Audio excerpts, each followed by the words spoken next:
Well, honestly, it's actually one of the better stories throughout the sports world this year and really onward and upward now to the next several years at least. And that is the Joe Mazzulla story, kind of a surprise story for many. And a lot of West Virginia fans have been following him for a while, so certainly aware of the Joe Mazzulla story. But even once he became an assistant with the Celtics and then they went to the finals last year, I don't know anybody expected for us to get here so soon after the fact. But nonetheless, we are here, and it could be a future Disney movie. But as we stand, Joe Mazzulla now the full-time head coach of the historic Boston Celtics. So not only does he finally land that NBA job that he always wanted, but he does it with one of the marquee positions in sports, and at 34 years old. So a former Mountaineer player, obviously, Granville State, Fairmont State, assistant with the Celtics, and then all of a sudden head coach with the Boston Celtics. It took some drama to get him there, but he's obviously doing a great job. End up with the best record at the All-Star break, coaching in the All-Star game itself, and we'll see how it finishes, but to even get here right now is remarkable in and of itself. I'm Mike Asti, and this is another episode of Mic Drop here on the Believe Network and the Believe platforms, as well as, of course, WV Sports Now. Make sure to find this show as well as everything else we do and put out with Believe throughout Apple Podcasts, Stitcher, Spotify, TuneIn, etc., everywhere you get your podcasts, and also find all of our coverage of the Mountaineers because Mazzulla is a Mountaineer at WV Sports Now. Subscribe to our channels and also follow us on social at WV Sports Now. And I am going to kind of get the full story here because a lot of West Virginia fans, I'm sure, even us in the media, even people in general, maybe pretty much anyone who doesn't cover the Celtics or who is around the Celtics every day, even Celtics fans may not know the full story on how Mazzulla got here, maybe how surprising this really has been, what it's been like of Joe Mazzulla coaching the Boston Celtics and how it's been different than last year because the roster kind of the same. They're also very, very good, and they were just in the finals. And then really why this decision now to name him full-time head coach, to give him the stamp of approval before All-Star weekend was when this was announced, and do it before the playoffs. Because one of the negatives, I guess, if there are any negatives, and that's just the pressure that comes with coaching an historic franchise. It's like coaching the Lakers as well, or say the Cowboys, Steelers, whatever in the NFL, Yankees, Red Sox, of course, in baseball, Red Wings, Canadians, list can go on, that it's a great job. It's a mountain peak position. It's where you want to get and where every coach eventually would love to be. And if you win there, you're in the history books forever. But there's tons of pressure. It's win or people are going to be upset. So the Celtics were just in the finals. Why not wait to see what he did in the postseason before fully locking him in for the future? But Brad Stevens and the Celtics decide now to do that and make him the full-time head coach. And to have this conversation, I am going to be now bringing on a man who does cover the Boston Celtics, covers them throughout the CLNS Media Network. He also hosts a podcast with Celtics great and radio analyst Cedric Maxwell. So maybe another time we'll talk about Cedric Maxwell and Cedric stories. I'm sure that could be an interesting show. But Josue Pavon joining me here on the show as I tried not to mess up his name too much there. I hope I got close. I'll try to get better as we go as I unmute his mic there. So Josue, I appreciate that, Mike. Thank you. Thank you.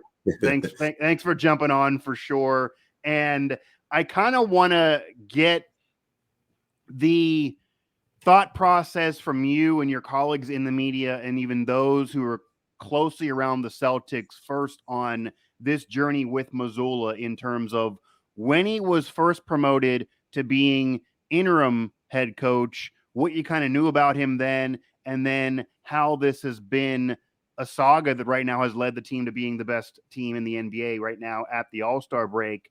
And that starts with when he was promoted to head coach, and at the time, interim head coach, after the Udoka Sama drama and all of that, Ime Udoka, when that came out and you learned all of that, and that was foggy. A lot of us on the outside who don't cover the Celtics assumed that maybe Brad Stevens would just step into the job. Obviously, former head coach, has the bones to be able to do it.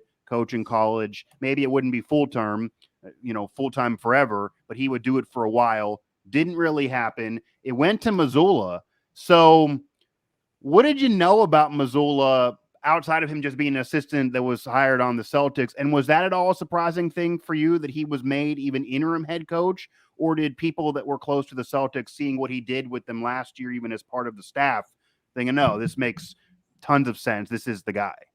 It was a bit of a surprise, if I'm being honest, because just at the time, I mean, it made sense when the announcement was made because we knew that was Brad's guy, right? That was one of the only coaches that carried over into Ime's coaching staff throughout the 2021-2022 season. So we knew the familiarity there. Obviously, this team is trying to get back to the NBA Finals, so we understood that. But to your point, though, the Brad Stevens thing that was certainly out there when the news first dropped about Ime. Okay. I mean, obviously, everyone was wondering what Ime did and what led to the suspension. Right. But once everyone was over the fact that Ime wasn't coming back, people wondered, well, is Brad going to step in there? I mean, Brad sort of put this team together. He's been, looking from afar, obviously, but also implementing pieces that have really helped this team, especially last year. I mean, trading for Al Horford, essentially his first day on the job, was a huge step. And then, looking down the road and the sort of move that he's made, he's obviously in a win now type of mode. And he wanted to make a seamless transition. And Mazzulla certainly checked those boxes, and it made sense. And obviously, the players understood that this isn't ideal, right? I mean, Joe Mazzulla, obviously, to become an NBA head coach, that's the plan, that's the goal, but he didn't see it coming this quickly. He didn't certainly see it coming together the way it did. So it certainly had that interim feeling, and I think that feeling lasted throughout. I mean, I want to say the first couple of months of the season, none of this really felt permanent. I mean, the only thing that did feel permanent, and this is just off of no reports or indications that how the Ime Udoka situation was going to unfold. However, after a couple of months or so, it was clear that he wasn't going to coach the Celtics again. Was it a litigation thing? Was there a reason why you couldn't strip the interim label off of Joe Mazzulla? Sure, people will also wonder that. I mean, and then also moving forward, I think we all knew Mazzulla would finish the season, but no one knew what was going to happen at the end of it. Maybe they were going to make a change. Maybe they wanted to wait and see how the team responded. And obviously they responded in a big way and being the number one team, throughout the NBA up until the All-Star weekend. So, I mean, all of this makes sense. I agree with it. I think he is the right guy for the job.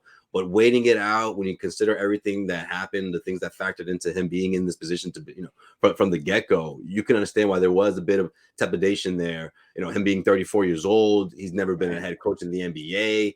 Somewhat limited experience, but this is a fit, though, right? I mean, the situation with the Celtics has been great, for a team that's been number one throughout and really hasn't let go essentially all season long.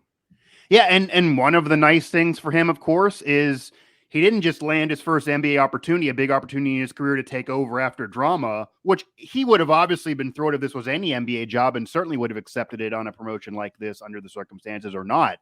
But it's a team that just went to the finals, that really competed with the Golden State Warriors. And if a dribble went a different way, a bounce went a different way, a call went a different way, a game went a different way. I mean, it wasn't like they got the doors blown off. And it's the Boston Celtics that are always going to be interested in win now mode. So it was a good job in that way that you can plug yourself in and you figure you can win. But of course, and you kind of alluded to this, so I also want to move now to present day and why we're doing this show now, that he was interim coach, didn't have NBA experience, and it's also needing to be said, he didn't even have high-level college experience as a coach. He played under a Hall of Famer in Bob Huggins that might be better than if you just played under any old coach, of course. He still calls Huggins. I'll tell you, they talk pretty much every week. Huggins tells us that at our press conferences. But Glenville State, Fairmont State, I mean, we're not even talking about a mid-major here that's even flirting with the NCAA tournament on a D1 level. He's never really dealt with that level of talent as a coach. So he had the interim tag. They were winning, but many also could say, if you want to be a critic or devil's advocate to making this decision now, is, as you said, many thought, why don't just wait to the end of the season? Obviously, the bar is high. They want to win a title. I'm sure there's Celtics fans that are going to say, if we don't get back to the finals, it's not a successful year because they were just in the finals. And that's a lot of pressure on him. But why not wait to the end of the year, see how things play out, go into the summer, see if there's not a big name head coach that's out there on the market, because any coach, whether they're a Hall of Fame caliber or a 34-year-old, would love to be the head coach of the Celtics. You would imagine the landscape of the NBA changes every day, and certainly has changed now with the Nets no longer really being a contender, and they were involved at the time in thinking maybe Ime was going to actually end up as their coach. That didn't happen. So why not wait? Why do this now? Especially because people could argue that, while Mazzulla is a fit, sounds like he's in tune with these players, they love him, and they're obviously winning, that maybe if either one of us was coaching this team, they would still certainly win a lot of games, because they're very, very good, and they were just in the finals. Like, we'll get to later, but how much of this really is Mazzulla? But why do you think this happened now? Because it didn't have to. I mean, Mazzulla would have had no leverage to say, if I don't get the job now, I'm going to walk. I'm not going to come back in the off next year. The Celtics had the leverage here, but they caved and took away the interim tag with 30 games left in the season before the playoffs. I mean, this team would, if they get upset and lose in the first round, are they going to regret that decision? We don't know yet. Right. Well, I think with Brad Stevens, he just wanted this thing to be set in stone, that this was his team, that he is the coach, and that there wasn't going to be any plans moving forward. So I can understand that. And also, when you look at just the way he's handled what's been going on the last couple of weeks, I mean, there's been a lot of injuries, guys missing. I mean, Jason Tatum had like a stomach bug. He told us, right before the All-Star break, that had forced him to miss some games. We also know that Brad Stevens is wanting these guys to take some days off before, the end of the season, just to sort of preserve how many minutes they're playing a game. Guys like Jalen, guys like Tatum. I mean, Jalen, fracture. He suffered a facial fracture, and he missed a handful of games before the end of the heading into the All-Star break. But the Celtics continue to win. I mean, they dropped a couple of losses, but for the most part, I mean, they went 7-2 in those last 9 games, and this was against quality teams. So I think that's also played a part here, where Brad was like, not that he didn't trust Joe Mazzulla, but he's really impressed, and I think that he's this is his reward in doing that, in seeing how Mazzulla has put this team together, and how he really does respond, or the players respond rather, to the coach, and how much they really want to play for him. I think that stuff matters to Brad Stevens, whereas the experience and other stuff, things about potentially bringing in a veteran coach, doesn't carry as much weight when it comes to relationships with their players and coaches. I mean, Brad is big on that stuff, and I think I think Joe Mazzulla checks all of those boxes, and he was ready to make this permanent. Yeah, Josue Pavon, CLNS Media, also co-host of the Cedric Maxwell podcast, joining me here as we're talking Joe Mazzulla, the Joe Mazzulla story, as he now is the permanent head coach of the Boston Celtics here on Mic Drop on Believe, and of course WV Sports Now for the West Virginia coverage. Obviously a West Virginia connection here with Mazzulla, starting as a Mountaineer and getting now to the Boston Celtics, the 4th Mountaineer actually be a head coach in the NBA. So we'll see where that career finishes out, because we're talking about Hall of Famers as the other one. So there's, again, pressure there. Now, regardless of what anybody thinks, he is the head coach of the Boston Celtics. The interim tag is gone. He's 34 years old. The team has the best record in the NBA. They were just in the finals. They are kind of a young culture, young group. Jason Tatum, Jaylen Brown, etc. They're still young players, budding stars. They're the best players on this team. It's not like this is a team of 35-plus-year-olds that maybe a veteran Hall of Fame coach would be better suited for. So maybe he does really, really fit. But for those who don't know, and maybe only somebody who covers this team and talks to them every day could really articulate, how much of an impact has Joe Mazzulla actually made on this team? Because it feels like he's a fit. It feels like the players love being around him, even though it also feels like from the outside that he's a bit of a hard-nosed guy. And even looking at press conferences and seeing clips and things like that, it's almost closer to Bill Belichick than it is being a friendly person in terms of answering some of the questions. And we've interacted with him before. I've interacted with him before. Knew he wanted to be a coach, knew he knew basketball really, really well, but not this tough of a guy that maybe we're seeing now. So how much impact has he really made? Because with all of that said, again, this was a really, really good team a season ago. It was constructed. This is not a team he had to really tell how to play basketball. Like, this is a high-level team that would have been a playoff team no matter who's coaching them. Would they be the best team in basketball? Would they go to win a championship? We don't know. He's going to get credit if they do it. But this was a great situation to try to kind of learn on the fly. but how much of an impact is he really making on a team that was just in the NBA Finals, that is championship or bust? But it's his first time not only coaching in the NBA, but coaching high-level basketball at any level at 34. I think he's making a significant impact. I really do. I mean, yeah, that stuff helps, right? I mean, the fact that they went to the NBA Finals, this team for the most part is the same team we saw last year, but add a couple of big pieces like Malcolm Brogdon. I mean, he's been humongous for this team coming off the bench. The 6-man guy, veteran, can tell guys what to do, can implement an offense and also scoring it while also setting guys up. I mean, that's a big piece that Celtics didn't have last year. So sure, I mean that makes things easier. That made the transition easy.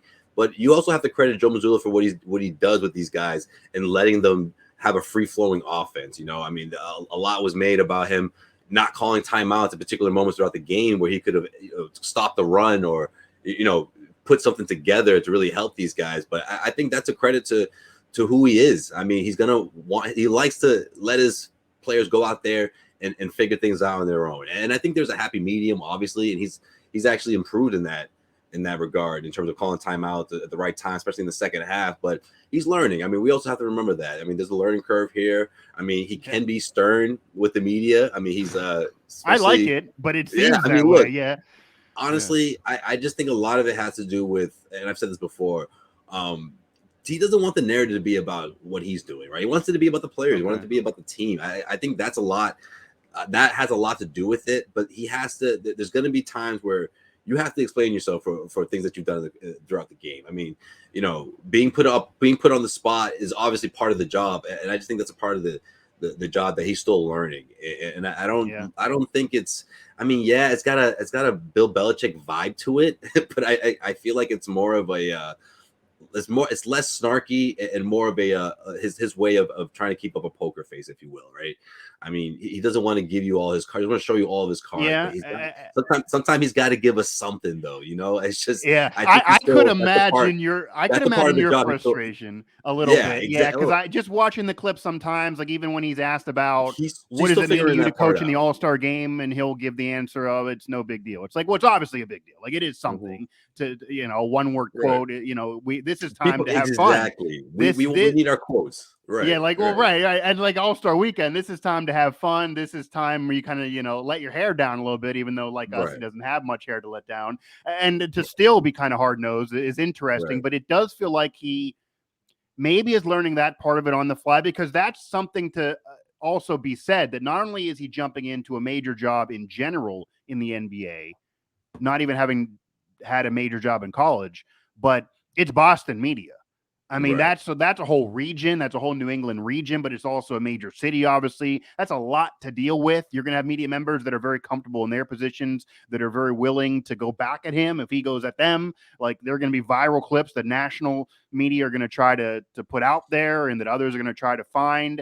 That doesn't happen with every NBA job. So he certainly knows basketball.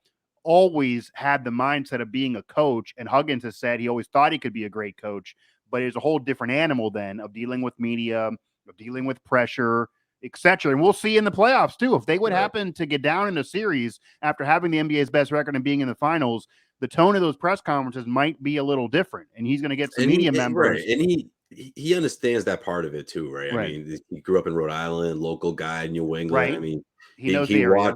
He watched, Mike and Tommy, like a lot of people have, myself included. Growing up in this area and also having the great opportunity of covering this team, for a handful of years. I mean, I think he gets all that, but it's one thing when you're thrown into it. And there were throughout this winter parts of the season where things got challenging, and he was put on the spot. There's a lot of tough questions, and I think he's improved in that part of his job, but he's still learning. Yeah, and it also could be because, again, I know they talk constantly. It does also sound a little bit like Bob Huggins. It almost sounds like a little bit of him taking a page out of Bob Huggins' book a little bit, where Huggins every now and then gives us something in press conferences, but they're a lot of the time also very short answers, matter of fact, and he's not intentionally trying to do this for lack of a better description. Huggins, and from what I've seen from Joe Mazzulla, the way he handles himself and sometimes answer questions, it almost makes you feel like maybe you were dumb for asking it.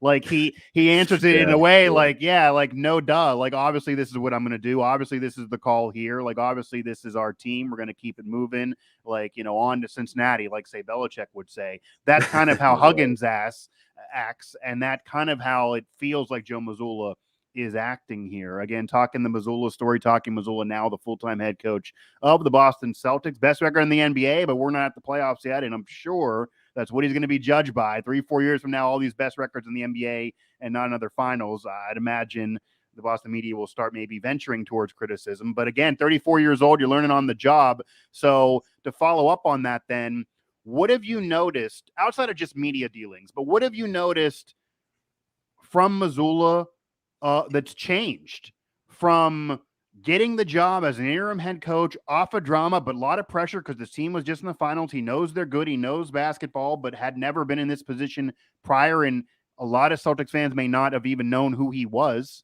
if they weren't West Virginia fans. Really, there would have been no other way they would have known. And now where he's confident, he's handling press conferences like he's been there for years, and he is coming off a little abrasive, but it's because he's confident. He has the best record in the NBA, coach in the All-Star game, now the full-time head coach, and Brad Stevens is coming out there publicly and saying, I endorse this guy. That's only a difference of a few months, even though it feels like a really, really long season in the NBA now because it's covered year-round. What's been different from him? How did we go from there to here? Has he changed at all as a coach or person that you've been around, that you've noticed? Yeah, I mean, as a coach, yeah, I mean the calling the timely timeouts in the second half, I think, has improved. I mean, the way the team is putting together plays at the timeouts, I think it's improved in that part of his job. The Celtics, they would have these tendencies to the offense would just dry up, especially in the second half, third quarter after halftime. So he's done a better job of regrouping the guys and getting them to refocus. From a coaching aspect, I think that's something that we've seen evolve. We know about his metaphors and stuff, the things that he's worked with the team. Sandcastles is one of them. How every day, you have to put in the same amount of work, the same type of effort, because the next day you got to do the same thing over and over again. Is that what he means by sandcastles then? I don't know if I've heard that's what he means by sandcastles. Oh, okay. So you can put together the best win of all time, but you have to do it again and again and again. So he had this, he would put these pictures of sandcastles all over the locker room and stuff. And people, I have not heard that. The team joked about and let us in a bit about his dealings. And I thought that was pretty cool. I think that stuff is pretty cool. And and how the team, the players are really connected with what he believes in, and you can see these guys are generally like each other. Guys hang out after, outside of playing. They went to a Jack Harlow concert. Guys like Tatum, Pritchard, Blake Griffin, and they spend a lot of quality time together. And I think Joe Mazzulla, again, he's big on that type of stuff, and he I think he leads in that. Making sure that guys are that close and that connected. Is there any sense of this is a 34-year-old who's closer to the age of a lot of these players, of course? I mean, certainly talking Blake Griffin, they're not far away from each other. The others obviously are in their 20s, but closer to the age. And Ime Udoka is not an old man, but then say another coach who already was established that could have been brought in to be the next Celtics coach. Is that maybe part of how this team has continued to gel so well that they do have? It's almost like, is there a possibility that this almost is an experience where he's a hard-nosed guy, he's comfortable, he's putting sandcastle pictures up everywhere, like it's going to be his way or the highway? And I do kind of love that just in general in life. It does feel like Mazzulla always has been from college to now that if I'm going down, I'm going down my way. If I'm going to succeed, it's going to be my way. And that's kind of what you want. That's what this job needs. But is there any players coach vibe to him? Like if they're all hanging out, like is he hanging out with them? Are they liking him? Do they like playing with him from what you've experienced? Seems like Marcus Smart even really enjoys Joe Mazzulla, which a lot of players, even if they respect the head coach who's helping them have success, but usually when they're kind of that tough attitude, they don't necessarily want to hang out with them on the weekend. They're not really players coach, like Bill Belichick. Him and Tom Brady weren't hanging out. He's not a player's coach. He's a great, successful coach, but not a player's coach. But is Mazzulla, maybe because of the age thing, still able to connect with these players in a way that it also connects with them personally which helps this team gel. And they want to win for him. I think so. I think he certainly draws that line, though. I don't think he's going out to concerts and catching a movie with these guys. So there certainly is that line. But at the same time, though, I think when you think about how much time this team spends, together, it's a lot of, almost the same thing in a way, right? And I also think that when you look at what this team went through last year, the ups and downs. I mean, they didn't just cruise their way into the finals, right? I mean, this team was under 500 at one point. No, they weren't supposed to be there. Right. Was there during all of that. So I think because of what they went through last year, I think that helped them in a huge way this season because Ime didn't mess around, right? He held these guys accountable. He went in front of cameras and called out Tatum, called out Brown, Marcus Smart, the leaders of this team. And I think that helped in them responding to that, right? I mean, there was talks about, how the city is. Potentially this team should, trade Jalen, just shut it down. Right. These guys can't play, can't lead a team. And then all of a sudden everything changed around January, essentially, right? Right after the new year. They did a complete 180 and rode that momentum deep into the playoffs and fell short. They fell short against a dynasty team in the Golden State Warriors that obviously had one more run left in them. A heck of a performance from Steph Curry, veterans, maybe Draymond Green got into these guys' head a bit. I mean, now there wasn't a single player on that team that had even reached the finals before. So this was new for everyone, including the coaches. So I think all that, it weighs a lot on what this team went through together. And Mazzulla was in the middle of that. And I think Brad Stevens, again, that carried a lot of weight in his decision who's going to take over, Ime Udoka. And again, because of those experiences that this team went through with Ime, I think that's helped them in a big way. Whereas Joe Mazzulla doesn't have to be the tough guy, right? Doesn't have to be the badass who's calling guys out. I mean, well, first of all, that's not who he is, right? I genuinely think that's not the kind of coach. That's just not his style. But to answer your question, I guess in long form, because of what they dealt with last year, I think it helps that he's not that guy, and that these 24, 25, 26-year-old guys like Marcus Smart, who's more closer to 30, and Tatum and Brown, who are going to be 25 soon. I mean, I think again they've matured because of what happened last year, and you can even talk about what happened the years before that, right? Where they weren't the top guys, when there was Kyrie Irving in the mix, or it was Kemba Walker, right? These guys have been through it, even though they're not that, they're not closer to 30 compared to some of the veterans that have been through experiences, multiple trips to the Eastern Conference Finals. I think that trip to the NBA Finals, when you consider what they went through to get there, I think it helped them in a big way. It gives them an advantage compared to the rest of the Eastern Conference. Yeah, I think there's something to be said for that. You just look at throughout the history of sports, certainly in the NBA, a lot of great teams, before they win that championship, they lose in the finals once, or they get to a conference finals and lose. Right. And you mentioned it was almost a perfect storm to not win the championship for the Celtics last year once they got to the finals. Like, getting to the finals was a great achievement. They weren't supposed to be there, but they are the Celtics, Boston media. If once you get to the finals, you got to win the title. They're going to hang banners for the title, not for just getting the finals. But it was the Warriors. You still had everybody except for KD, basically. They're still very, very good. Yeah. They got healthy finally. They hadn't been that the last couple of years.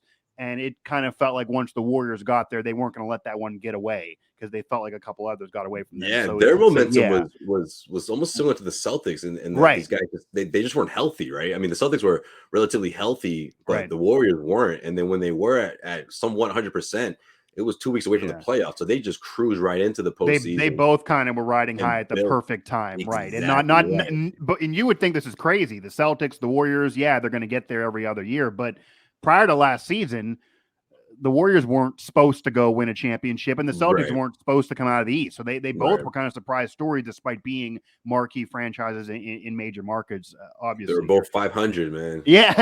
It seems nuts. Now, obviously, the Warriors aren't having the year the Celtics are having this year. This year, the Celtics would be a little different of a surprise. They would not be a surprise. They are now kind of expected, and I'm going to get to here in a second on the pressure on Mazzulla, if that does exist at all. Josue Pavon here, CLNS Media and host of the Cedric Maxwell podcast, joining me here at Mic Drop on Believe and WVSN. So just a little bit longer, but I do want to get to that. What kind of pressure do you think exists? I mean, Boston media, the Celtics.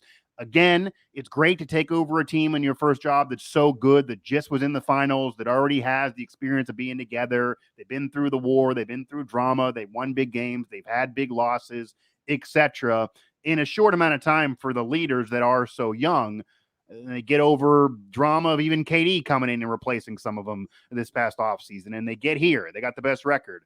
But they have a 34-year-old coach who's never done this before. I'm sure they love him and they trust him, but they can't say they know for sure he's going to lead them through a championship. It hasn't been an experience. They just saw a coach do that who's no longer around. So he has a little bit of comfort now and a little bit of a security blanket that he does have the full-time job. They're not going to fire him if they don't win the title, obviously, in the offseason, which I did see Brad Stevens kind of say. He didn't want Mazzulla to just dangle out there and basically every game in the playoffs be coaching, thinking, if I don't win a championship, I'm gone. Wanted to give him a little bit of a break because it is that year on the job. Right. But what kind of pressure narrative through the media? Yeah, that would 100%. Even into the finals. If you're down in the final series, the media would have said, "Hey, just happened last year. Are you feeling like this is it for you because you had to win a championship, etc." That would have been annoying for you, for him, for the players. That might not have been the best recipe to win a championship. So that's gone now. But in reality, whether it's fair or unfair, what kind of pressure does exist on Joe Mazzulla as a head coach in particular, because this is the Celtics. They were just in the finals, and they have the NBA's best record. Is it championship or bust? If they lose in the second round in an upset, will he start getting killed by the media? Are they giving him a break because he's a 34-year-old? Does he have now a leash, obviously, with the franchise for beyond this season?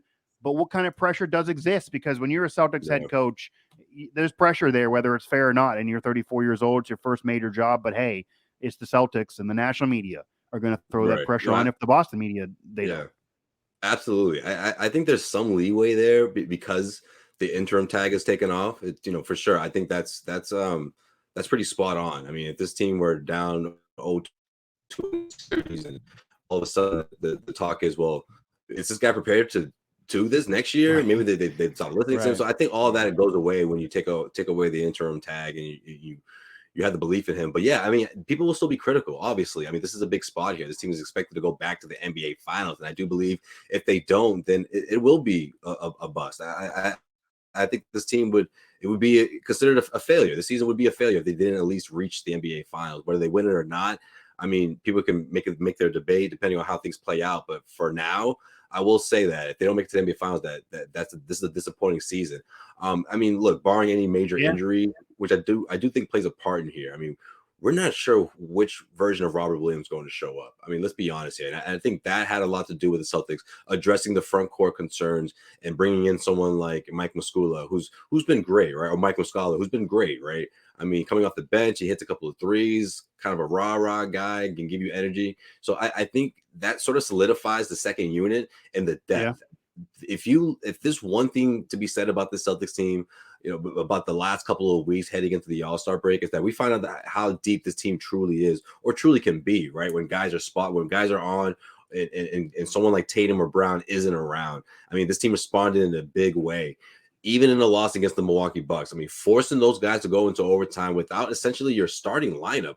No Marcus Smart, no Al Horford, no Jaylen Brown, no Jason Tatum. And this is the team that's supposed to be the toughest opponent you're going to see if you want to get back to the NBA Finals, right? Yeah, that was an eye-opener. That almost felt like, I know from the vibe from the Bucks, that felt kind of like a loss for them. That's who they represent, right? I mean, and then not to mention what they did against the Miami Heat. I mean, the Celtics made it look like they're in just a different stratosphere than a team like the Miami Heat, which of course pushed them to Game 7 last year. And people can argue that if Jimmy Butler makes a three-pointer, that the Celtics don't even reach the NBA Finals. So that's how close the margin of error was for this Celtics team. And in some regard, I think that is true. However, moving forward, they're deeper now. I talked about the Malcolm Brogdon move, which I think was huge for the Celtics. I mean, trading for a veteran like that who can not only facilitate the offense for you, can finish games, and can score anywhere between 25 to 30 plus points any given night if you truly want to, right? I mean, that's how talented he is. So, I mean, again, I just think because of what the roster looks like, and again, barring any major injuries,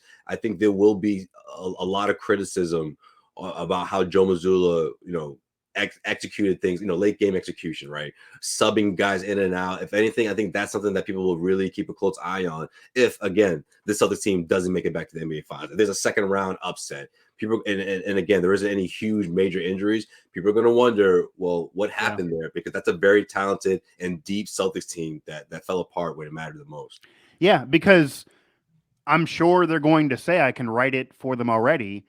It's one thing to coach a team to the best record into February and get it done from October to February. Right, It's a but whole nother thing to coach in right. the postseason. I mean, that Especially when you're being dissected, obviously game after game, right. everything changes. Best of 7 series, all of a sudden, you're showing your cards. The other team is going to Yeah. read the type of adjustment that they have to make. It's things that Ime Udoka went through. Yeah, so for sure. I mean, people can say what they want about Joe Mazzulla, but he was in the second row of that coaching staff last year. I mean, obviously he played a part, but it'll be interesting to see how he responds to those type of that kind of adversity that every postseason coach sees in the best of 7 series. Yeah, and you'll have coaches with more experience in those situations that you're going against. And while there's going to be tape on the team that you're talking about, maybe Mm-hmm. how they're different from this year versus last year and how they've been gelling, and there are pieces that have been tweaked that help the bench. Also, Joe Mazzulla's coaching style. I mean, earlier in the season, the timeouts, etc., as you're mentioning, they're going to be the other team and the other coach and their staff are going to be able to see, well, Joe Mazzulla did this in November, but now he's doing this here, and Right. he could do this, and this means this, and they're going to try to dissect everything about Mazzulla that maybe he had never experienced before, and now it's a long gauntlet. So we'll see. I mean, he was in a deep run with West Virginia in college basketball, but it's a gauntlet to do this year after year in the NBA with that media pressure and figuring every year postseason, feeling like a deep run needs to happen every single season. It's rare for teams to get back just for the wear and tear on the body. So again, 2 years in a row, getting there, it's easier said than done, but it's certainly wide open. I mean, the Bucks, it's Giannis, and obviously they're going to have a chance with Giannis, and they have still a solid crew that's not too removed from a championship.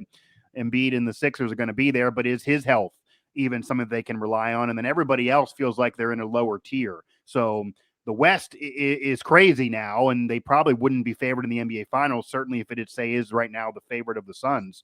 But the East, you mentioned getting back to the finals as being kind of like a minimum bar to stop any offseason criticism. Probably it doesn't sound fair because it's his first year on the job and it's a crazy thing to expect, but it probably is the case because it's so wide open. You have to figure that if they don't get to the finals, they're going to suffer an upset. Like they're going to be favored in every series Right. prior to the finals. And unless it's the Suns, they might be favored in the finals. That's really the only matchup they probably would get a break and say, well, you just faced the two hardest teams these past 2 years. So we will totally see. What kind of leash do you think though exists beyond this season? Because the focus always is this season. They were just in the finals. 34 years old. It is his first year on the job. He goes from interim to full-time middle of this year now. Obviously, what happens in the playoffs could be a factor here. If Brad Stevens sees him, well, he just can't handle it in the postseason, we're going to have a meeting. He's not going to fire him, but that might make him wince a little bit, which is why some question the move now. But years from now, after this season, going into next season, what kind of pressure do you think will exist if, say, they don't win the championship? Will it be literally every year of Joe Mazzulla's career that is championship or bust? Because even though this is the Celtics, as you know from covering them, I mean, the Boston Celtics franchise has won one championship since Larry Bird retired, and that's under Doc Rivers. They got to another finals. They didn't win that one.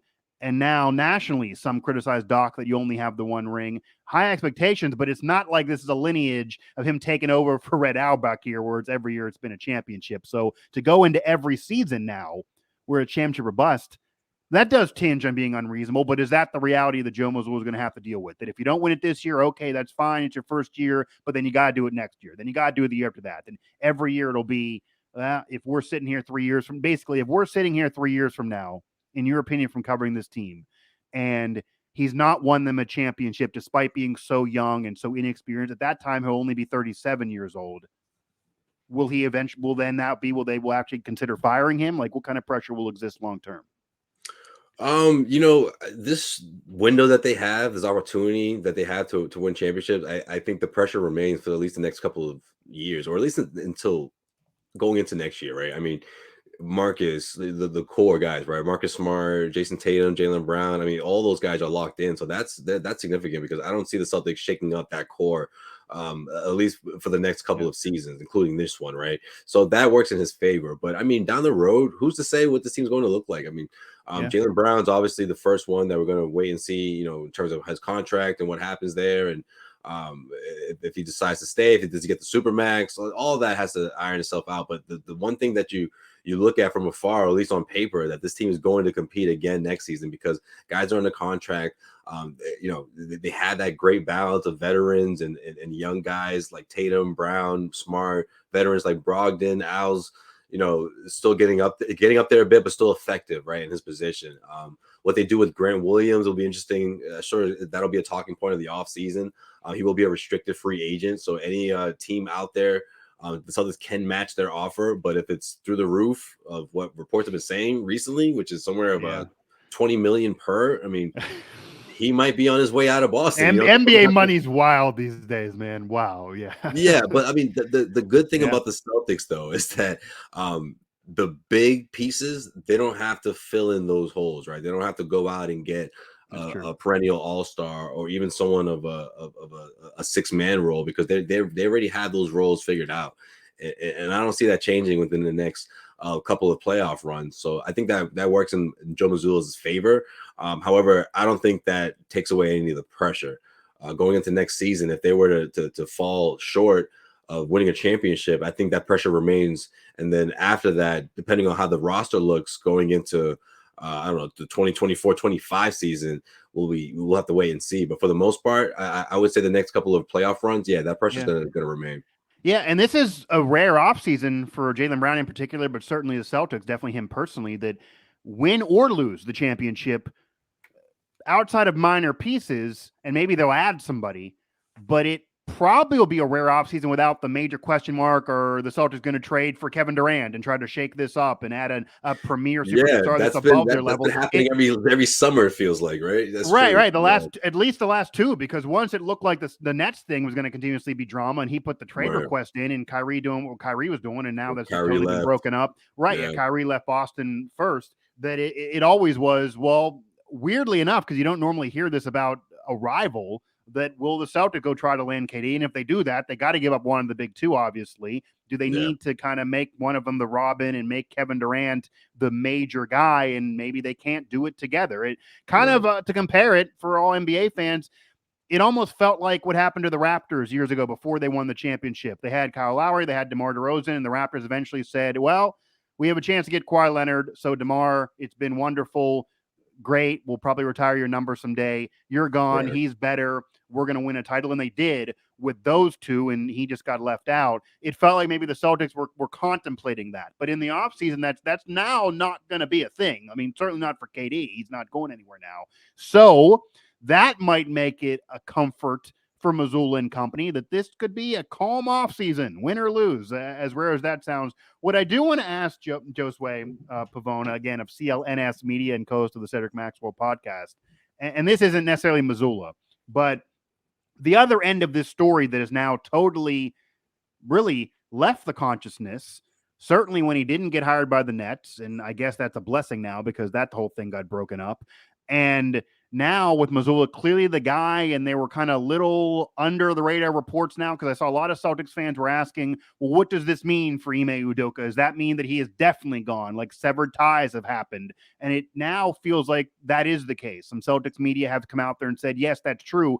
But these weren't major reports. There was no press conference about this. It was kind of under the radar, and maybe that was intentional because they knew it would get into a drama if they did anything more for it. So can you confirm that he is now no longer in any way involved with the Celtics? And just from somebody who's covered him as well as covering this team now under Mazzulla, what do you think his future could be in the NBA? Can he salvage the drama that existed and still a very young man, a successful man as a coach, because they just went to the finals, and get himself another job? Because this is a different world that we're living in now, but this isn't the first time that somebody of a authority position maybe had a relationship with somebody he shouldn't have had one with, or maybe even a coach. We don't know about what's gone on through the history of society or sports. And it got all out there, and it's a stain on his resume for sure. Do you think he gets another opportunity? Do you think he should get another opportunity? And how do you think he's kind of been handling this? And will he get back in the league? And is he now gone, and have they severed ties with Udoka from the Celtics? Because that's the other end of this that has now just gone away with Mazzulla having so much success. Yeah, I think all the reports are indicating that they've severed ties completely, and I think that was always the general feeling that was going to happen. Yeah. And now this just made it official, going into the All-Star break and naming Joe Mazzulla officially the head coach, the 19th head coach of Celtics franchise history. But to answer your question though, I do think he gets a second chance, but I don't know if it's going to be right away. But we'll see. I mean, I think what happened with Brooklyn and them balking on the decision, I think that really hurt him, right? I mean, the backlash that Brooklyn received from the public, people on Twitter saying, how could you bring this guy back? I don't think that helps him.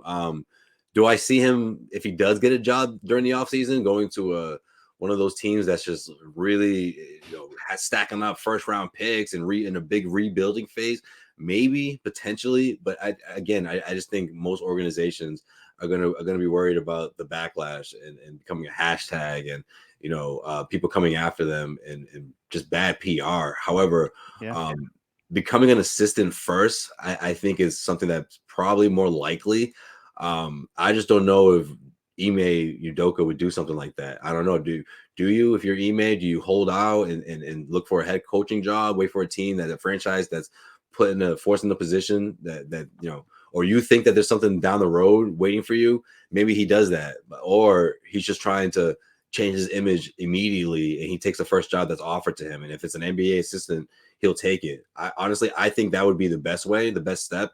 But Probably. he may think differently, right? He may think that, hey, I brought that team to the championship, and if I can just wait for time to pass and people could sort of forgive me, maybe you go out and do a sit down interview, on ABC or something, or you want the whole thing to go away. I mean, we don't know the entire story, so maybe Ime doesn't want any more light shed on what happened and why he was suspended to begin with. So I think he can't have it both ways right now. It looks like, right? Not enough time has passed, so maybe he waits it out. Or I would say the other way is he's offered an assistant job somewhere. Yeah, and it does feel like there's a tight knit fraternity of coaches that eventually, if he still wants to coach, somebody probably would let him sit on their bench and be an assistant, just because he has friends. I mean, he did have success.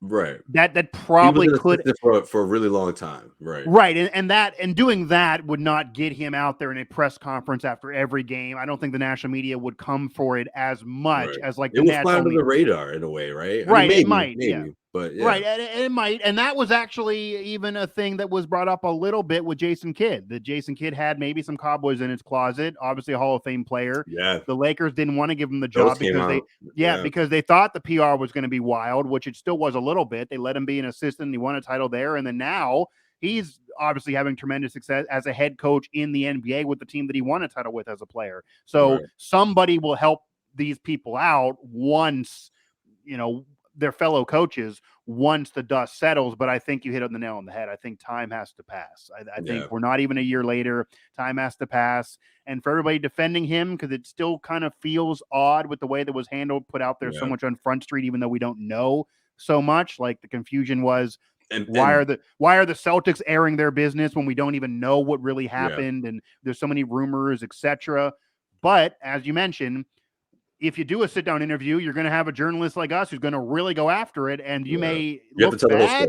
You may have to then tell the whole story. People might investigate. They're going to fact-check what was discussed in the interview, and that could be bad for you. Right. So maybe just could chill. Lead to other names being popped up or other people who are close to the situation weighing in on it. Then all of a sudden, it's bigger than it was when initially first came out. You could have another victim per se, or somebody that maybe he was, or even someone close to the situation saying, "Oh, that's not what I remembered about it," or "That's not what I was told," and then Nia Long's name to be dragged again. I mean, all of that. Right. Which he wouldn't want. His wife and kids, and that's the mother of his kid, regardless of what they are. What their relationship is right now. That's the mother of his son. So and she's put out there that his kids have had to face a lot in school, which you can imagine. So you don't want to have that go on again. Situation. Right. So maybe being an assistant would at least let it go under the radar. You just don't know. But it'll be interesting what happens to him, because you have a coach that, if we're talking a year ago, he was the Cinderella story, a young coach leading the Celtics to the finals, certainly towards the playoffs. And now it's Mazzulla. That Brooklyn stuff, that was 2 months into a suspension. That was too soon. That was long. That was way too soon. And I think you you kick the can down the road, and you wait to see how the public responds. But so far, I mean, you took the temperature, and it wasn't good. Yeah, no. That, I mean, again, in reality, because we're hearing from KD and Kyrie, it was clearly all about Kyrie's contract, and once that contract wasn't going to happen as an extension, and maybe they wanted KD him. wasn't going to be there. Maybe that was the guy they wanted because obviously there was some familiarity there. He was an assistant at Brooklyn, right? So maybe the Celtics job. So maybe that was their guy. Maybe that was their way of salvaging any trade, trade request. But it could also. What Jack Vaughn did though. Jack Vaughn. Yeah, he did the absolute best he could, brought him to second place, and it still wasn't enough. So yeah. So that's what I mean. Like no matter who was coach, you could have brought Phil Jackson in out of retirement. They were probably going to still break the band up, and it would have just been, somebody would be sitting there holding the bag. It would have been like the Fresh Prince picture from the end of Fresh Prince of Bel-Air with Will Smith in the house, like everyone moved out. So I mean, in all reality, it probably was a better scenario that he didn't get that job, because if he stayed there after this season, despite success this year for the Nets, it wouldn't really probably be a winning culture for a few years. And it also could have been that the players like KD and Kyrie, especially, they might have went out there, because there's so much going on with the Nets this past year. I mean, they might have went out there and said, we want Ime. He was our guy. He's going to be your guy. And the Nets said, we don't want to bring in your guy because you won't even agree to show up every other week. So they might not have wanted to bring in a guy that was Kyrie's guy because they didn't know Kyrie was really committed. So the whole thing is a mess, and maybe it's best he wasn't there because it's his drama versus their drama.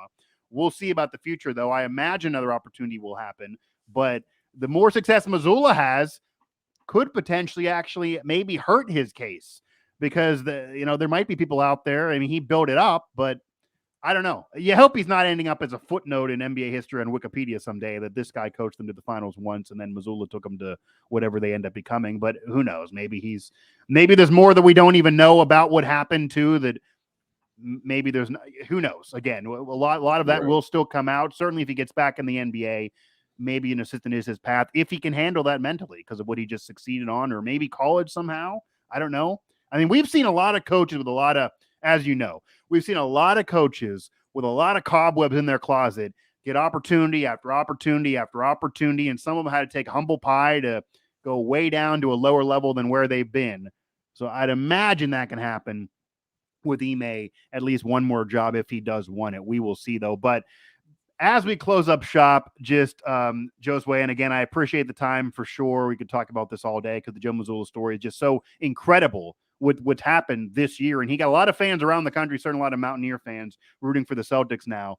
Is there anything that you still that's not been mentioned yet on this show that the public overall does not realize or is not aware about Joe Mazzulla? Because again, in the national consciousness, he's not been out there that long. And again, he's leading the franchise, an historic franchise, to the best record in the NBA at the All-Star break. We'll see about the playoffs.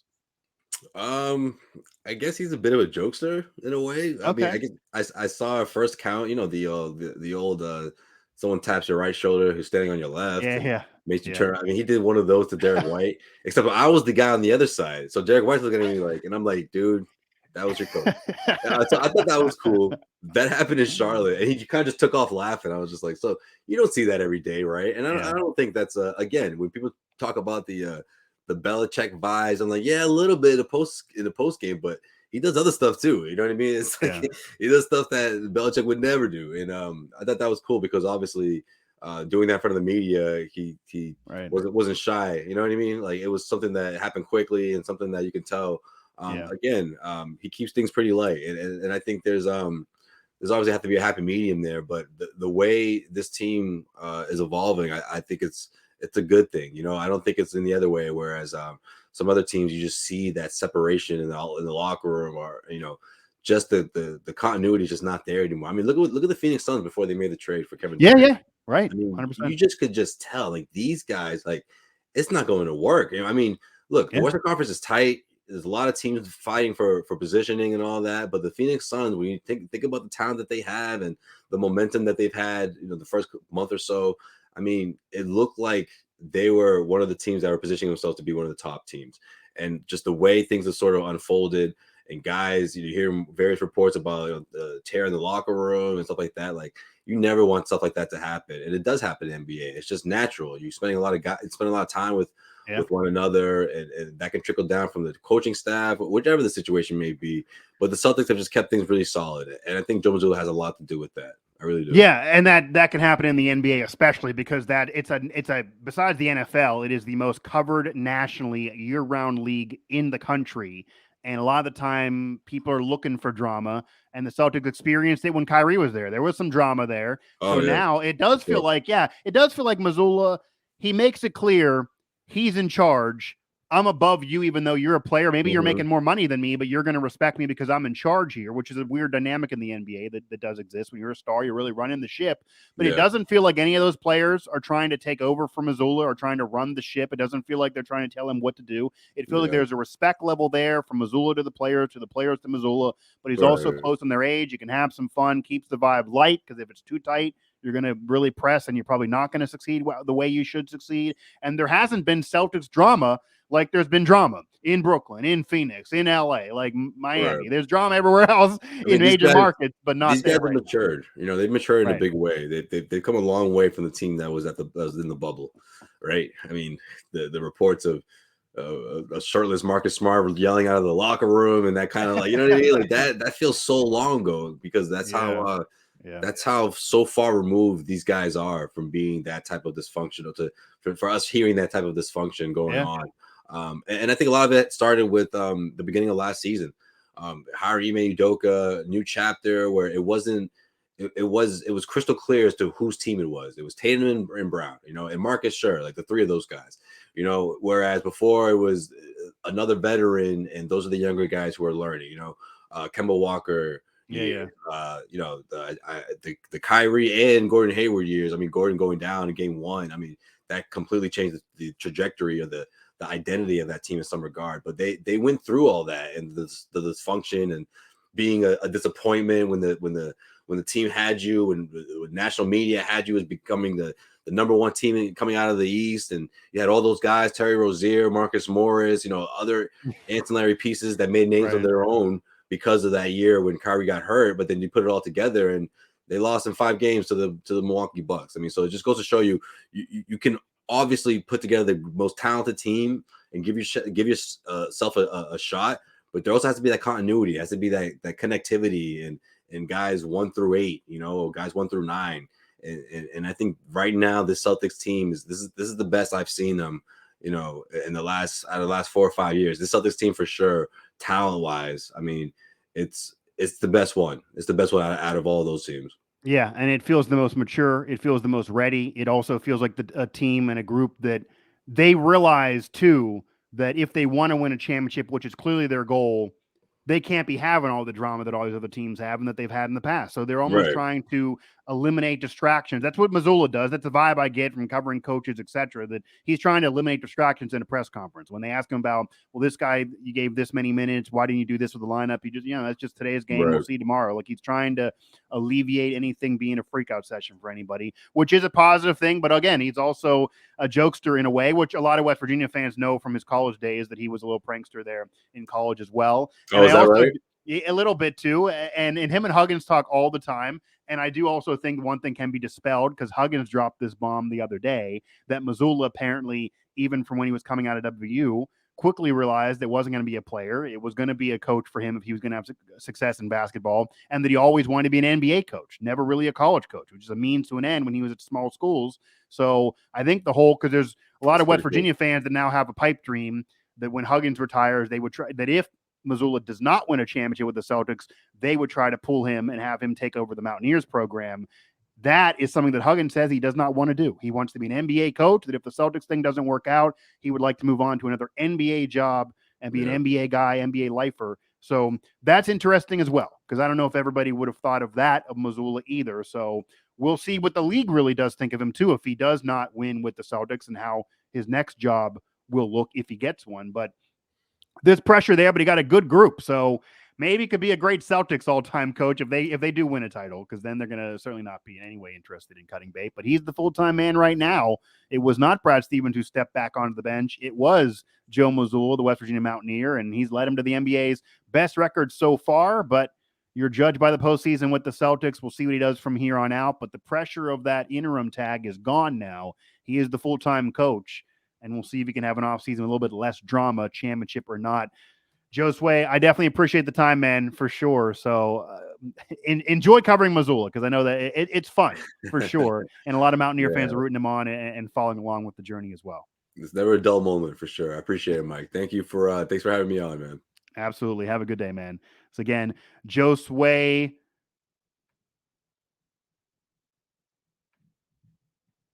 Pavon, again from CLNS Media. He is the host of the Cedric Maxwell podcast, Celtics great and Celtics analyst currently as well. And it's just interesting to hear from somebody who's actually covering the team that's actually in there, because obviously Mountaineer fans, us who've covered Mazzulla and know Mazzulla from the past, you know the story, you know how he got there, you know how surprising it is.